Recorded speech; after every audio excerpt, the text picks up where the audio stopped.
Bonjour à tous, aujourd'hui on va calculer l'intégrale de Dirichlet, donc qui est définie par cette intégrale, à l'aide de la méthode de Feynman.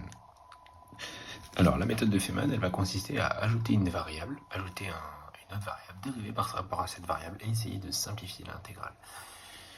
Globalement, la méthode de Feynman consiste à introduire une nouvelle variable dans notre intégrale. Donc si on l'appelle i, cette intégrale, maintenant on va poser une nouvelle intégrale, enfin une fonction i de alpha égale l'intégrale de 0 à l'infini de sinus x sur x exponentielle de moins alpha x dx.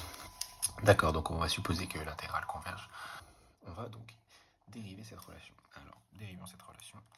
Et je rappelle qu'on a le droit d'intervertir le symbole dérivé et le symbole intégral. Donc en fait, on va pouvoir dériver à l'intérieur de l'intégrale. Ce qui va nous être pratique.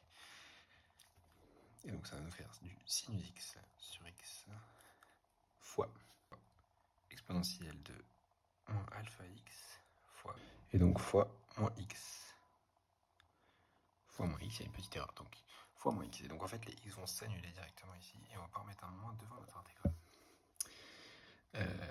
Donc maintenant, en fait, ça se résume à simplement calculer l'intégrale de 0 à l'infini de sinus x exponentielle moins alpha x dx. D'accord, donc le but va être de trouver, de calculer cette intégrale. Alors pour ceux qui connaissent, il faut faire donc une double IPB. Alpha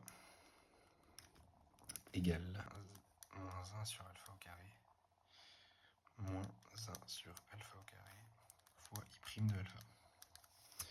Ok. Donc on va multiplier par alpha de partout et passer i' de l'autre côté. Donc en fait, on va obtenir i' de alpha facteur de 1 plus alpha carré égale moins 1. On obtient ça directement. Et donc on peut en déduire i' de alpha égale moins 1 sur 1 plus alpha au carré. Donc là, on reconnaît directement la primitive à vue. Et donc on peut en déduire que i de alpha est égal à moins l'arc-tangente de alpha. Très intéressant, on n'oublie pas. Plus c, la constante. Et donc là, maintenant, on va chercher à déterminer cette constante.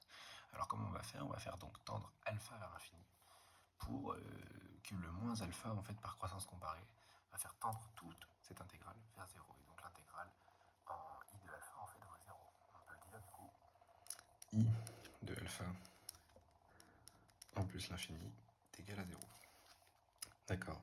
Or, l'arc-tangente, ça limite en plus l'infini, moins arc-tangente de x, enfin de alpha, tend en plus l'infini vers moins pi sur 2. Donc de cela, on en déduit directement que c est égal à pi sur 2. Voilà. Donc on peut remplacer. Ici, on a égal moins arc-tangente de alpha plus pi sur 2. Très bien. Donc moins arc-tangente de alpha plus pi sur 2.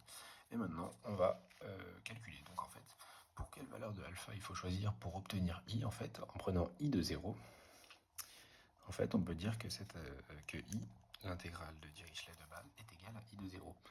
Donc si on remplace alpha par 0, on a bien l'exponentielle qui va valoir moins 1, et ça va donc nous simplifier. Donc on va calculer i de 0. Et donc i de 0, c'est égal à moins l'arc-tangente de 0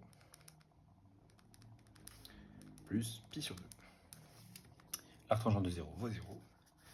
Donc en fait, au final, on en déduit que l'intégrale de sinus x sur x dx est égale à pi sur 2.